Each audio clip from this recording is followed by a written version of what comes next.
Hey guys, Sam here from Raw. Now, every week we're going to be giving you an extra little burst of info just to help you along your growing journey.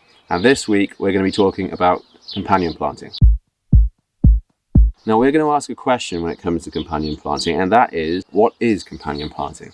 It seems pretty obvious, but there's a lot of information out there. Some of it seems kind of like magical thinking. And as container gardeners, we just want to think of it very simply. And all it comes down to is fitting more food into a small space. As these containers, that's all the room we've got to grow in. Now, the most obvious way that we can think about companion planting is choosing plants which have got different styles of growing or growth patterns.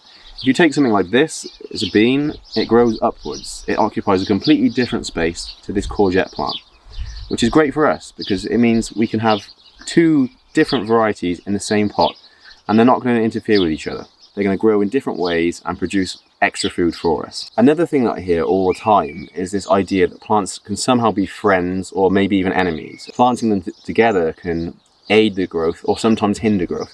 Now, I personally have not seen this.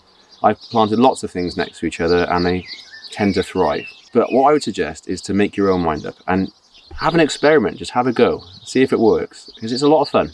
With all that said about experimenting and having fun, there are some classic combos that people have done for a long time. And one of these is the basil and tomato combo. Now, the idea here is that basil can somehow add flavour to the tomatoes. And a lot of people will tell you that you'll get better tasting tomatoes from this. I can't attest to that myself. Maybe it's true, maybe it's not. But again, like we said, experiment and have fun. And the other advantage you're going to have to look at is the idea that herbs can deter pests. Now, this is a really strong smelling herb. Flies and pests, bugs, do not want to go near basil because it's so stinky. And the idea is that it's going to deter those pests from the tomatoes at the same time because they're so close together, which is a real bonus for us. We're not going to have to worry about pesticides or anything unnatural like that. There's a lot of information out there, a lot of it very controversial as to what works and what doesn't with companion planting. But we want you to be able to take away just a few key bits of information, really simple things. And those are, number one, maximising space. You can fit more plants into the same location. That means more food. So experiment with different combos. Like we said, maybe a climber, maybe a bush plant, they're going to live together quite happily. Number two, pest control. Adding herbs to your container garden is going to really help to keep those pests away. And we know that works, so go for it. The next two benefits, a bit of a grey area, but try it.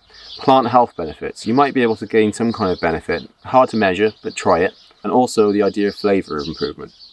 Just give it a go, guys, experiment, and most of all, have fun with it. Before I go, guys, I will just mention, please don't forget to hit the subscribe button. Also the notification bell. That's going to let you know exactly when our next video drops, and that's going to be on container gardening. We're going to walk you through the container choices, choosing a good compost, and making sure you set it up for success straight away. So we'll see you next time.